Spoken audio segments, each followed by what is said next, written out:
Well, I'm gonna be honest, I was not expecting Dokkan to give us as much as they were in this announcement, but we have upcoming content for the rest of Tanabata TDC 2026 Part 2. So we're gonna be going through this. I'm gonna be giving some extra thoughts on a couple of things, and I also want to get your feedback on something. So let's just start from the top here. And by the way, I genuinely need to know what you guys think about this. So let's just start right away. The first announcement, new event, an event of the highest difficulty, challenge the powerful opponents who possess overwhelming power. We are getting a red zone DLC, seemingly in the 11th hour, which is kind of funny. In this final half of the Tanabata TDC, we are getting a challenge event. This seems like something that should have just dropped when part 2 started, but whatever. Red Zone DLC Superhero Edition. Now, when it comes to these Red Zone, Blue Zone DLC stages, it's not chock full of, all sorts of fights. It is limited to maybe 2 or 3 fights. The most recent examples would be the Blue Zone DLCs. We've had a few. I think this is the order in which they've been coming out. So, most recent Blue Zone DLC, Tree of Might, 2 stages. Blue Zone DLC, Battle of Gods, 2 stages. Blue Zone DLC, five guys, 3 stages, not even 5. Right? Before that one, Blue Zone Universe 7, 3 stages. I think the limit is 3 stages, and it's basically a reimagining, a reworking, a restructuring of what was in like older events that pertain to this specific topic. So for this one, Superhero Edition, since it's a red zone and not a blue zone, it's featuring the opposition. Even though Gamma 1, Gamma those are not actually bad guys, they are the opposition. So at most it's going to be 3 stages, because I don't foresee them doing like Magenta or actually wait, who the hell else is there's nobody else. That's it. So the only question is going to be, with Cellmax being the final stage, are they going to split up the Gammas into 2 stages? Is it going to be Gamma 1 and then Gamma 2 and then Cellmax, or is it going to be Gamma 1 and Gamma 2 and then Cellmax? Or better yet, what if they do Gamma 1 stage 1, Gamma 2 stage 2, Gamma 1 and Gamma 2 stage 3, and then Cellmax stage 4? That might be pushing it. I don't think they're going to do that, because we haven't had anything like that yet, where we surpass 3 stages. Actually, the most recent Red Zone DLC was GT Edition. That one was also 3 stages. So they're definitely not going to be doing that. I think, yeah. I'm just going to say it's going to be 3, just like the last Red Zone was. But let me know what you guys think, what the lineup will look like. Whatever it is, it'll be tough. And whatever it is, it'll be permanent. So if you are concerned about getting it done in this last week, you don't have to worry about that. They have heard us loud and clear. They have made all Red Zone, Blue Zone DLC stages permanent. So this will also remain permanent. So you can take your time with it. If you can't get it done with what you got right now, just come back later on down the road. Now, here's the thing that I want your honest opinions about, and I want you to be brutally honest, because this influences the content moving forward on the channel. As you guys know, my no new units policy actually came from you guys. In the comments, you guys would tell me, Toon, I'm sick and tired of seeing people win with the whale teams. I don't have all the whale characters. How can I get this done without the whale characters? So it was because of you guys and your suggestions, your requests, that I started doing the no new units policy. And now that has sort of become the identity of this channel when it comes to challenge content. Now, here's my personal issue that I want to know how you guys would feel about moving forward. Whenever it comes to content drops, you guys know that I am live when the content drops most of the time. And it involves me being up late, recording everything as soon as it drops, so that I don't have to worry. Like, basically, my recording time for Dokkan happens when the content drops, and I just do it live with you guys because, it's a nice way to provide double content. But the thing is, when an event is so difficult that no new units becomes an RNG fest or something that involves hours of attempts, it does compromise my scheduling, my sleep, and stuff like that. So what I want to know from you guys, and this, again, I want brutal honesty. Don't factor in my feelings. I want to know how you guys would feel about potentially, I may not even do it, I just want to know. How would you guys feel about potentially me doing day 1 challenge event videos with the power of money, and then day 2 challenge event videos with no new units? Therefore, I'm basically getting a day extra before giving you guys the no new unit videos. I personally am kind of hesitant to do that, just because I feel like the people who mainly watch the challenge runs are the ones who want to see it done with lesser teams. But I want to know what you guys think. Give me some honest feedback here. I don't want you guys to be considerate of my feelings. Don't think about my situation. Just tell me, how would you, as a consumer of content, feel about first seeing the whale team get it done, and then the next team getting it done the day afterwards? So you'd be having to wait 48 hours essentially for the no new unit videos. Let me know in the comments. And yeah, please don't factor in my feelings, because that kind of ruins the point. All right, next thing, we've got new nodes. I just realized I was gonna say whale team 6. No new units is the power of, you know, or that's not the power money. The power money is my whale team 6. It's kind of cool.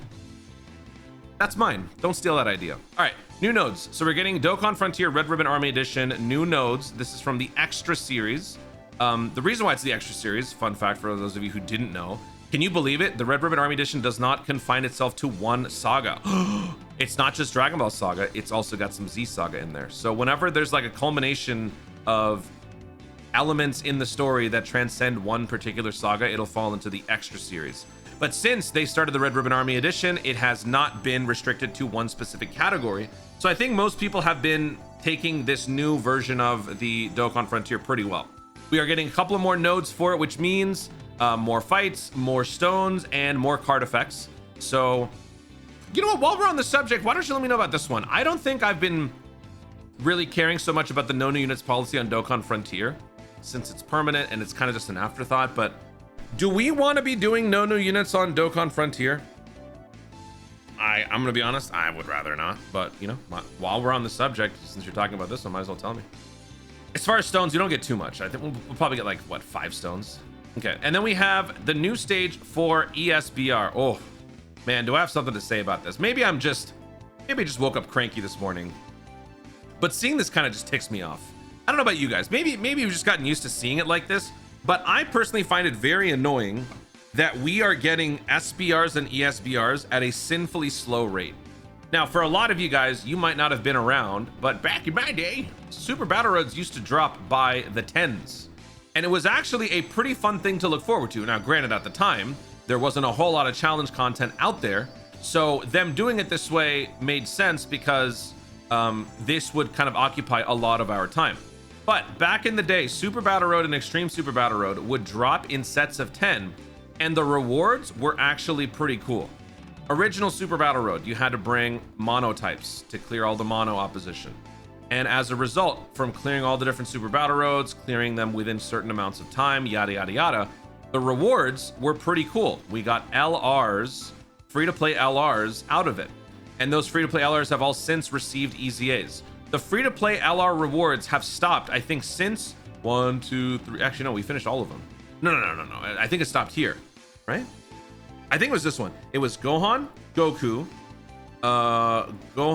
Kid Goku and Bulma. Yep. Kid Goku, Bulma.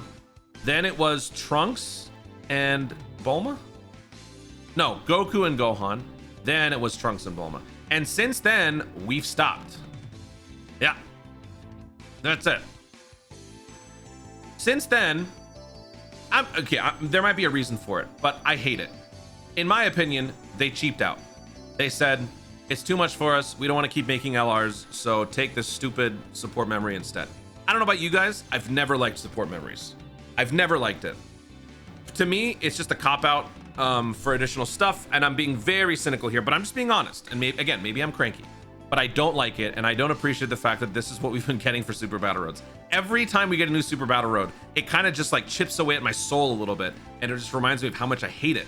And so we've been at this now for a while, and the other change is that instead of giving us all the Super Battle Road stages at once, we get them at just such a slow rate. So even with this new support memory meta that we're in, where we get one by the end of the 10, it just takes so long to where, like, why even bother?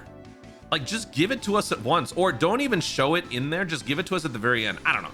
Everything about this is just like bothered me. And I would like for them to start like going back to how it used to be. Either that or just no. Okay, see, look, this is what they should do. What they should do is they should just stop with giving, like, don't give it once every month. Give us one time at the end of the year, all 10. I think that would make for a more fun, enjoyable time consuming the Super Battle Roads, because you know that you've got a tall order ahead of you. You have to clear all of them. once again, maybe give us missions where you have to clear them within a certain amount of time. That was the thing that they used to do, right? Stages 21 to 30, there were time attack missions, weren't they? Or maybe they weren't. No, were there not? Well, you know what? Give us some time attack missions. I know some people will just exploit it and change the time or whatever, but I'd be fine. Yeah, look at this one. Clear all super stages, clear all extreme stages. I don't know, just give us something like this. Bring that old school Super Battle Road mentality back. Sure, it's gonna be for support memories in the end, but the good thing is when we get the Super Battle Road stages, we know that at the end of the tunnel, we'll actually get to use it. So change this, man. This sucks. This blows. I'm gonna be writing this now in my surveys, and I don't know if you guys agree with me on this one. Maybe I'm just in my own world here, but I never liked that. Quick stone approximation. So when it comes to Red Zone DLC, what are we doing? We're assuming it's the same as GT, right? So that's let's just count this. So this is 7, 7, 7, 21, 21 plus 3, 24, 27, 30, 33. Okay, so we're gonna be getting 33 stones for this. For Dokkan Frontiers stuff, it's very minimal. I think we get like 5 stones per node drop, so I'm gonna just say 5. So 33 plus 5, 38. 38 plus 8 from ESBR, so that's 33 plus 41. So we're gonna say over 30 Dragon Stone. I don't know if I want to put that. I'm not putting that. I'm not gonna put that in the title. That's really sad. Okay, so over 40 Dragon Stones coming up so far with all of this stuff, give or take whatever else they also include in the data download. And yeah, that's about it. Hey, a little bit more if you wish for stones with the Purunga wishes. A little bit more if you have yet to complete any older stages that I previously mentioned in other videos. 40 plus stones coming up. Woohoo! Guys, thank you so much for watching. If you enjoyed the video, be sure to like down below. Let me know in the comments your thoughts on the conversations that we had in this video. The first being my no new units policy. Genuinely, what do you think? Don't consider my feelings. How do you, as a viewer of the channel, as a fan of maybe no new units, or maybe not a fan, how would you like to see those videos moving forward? And what are your thoughts on my little complaining, my little cry? This time I'm definitely a crybaby. I have one person who's like, you're always crying in every video. I'm not really crying about stuff. This one I'm crying about. I am straight up whining about the Super Battle Road. So what do you think about my little crybaby rant about the Super Battle Road ESBR drop? Do you think that they should change it? Do you think we should go back to free-to-play LRs? Let me know in the comments down below. Also, be sure to subscribe for more video content in the future and click the notification bell so that you let you know you're going to see more episodes. Thank you so much for watching. Stay tuned and always remember to Dokkan responsibly.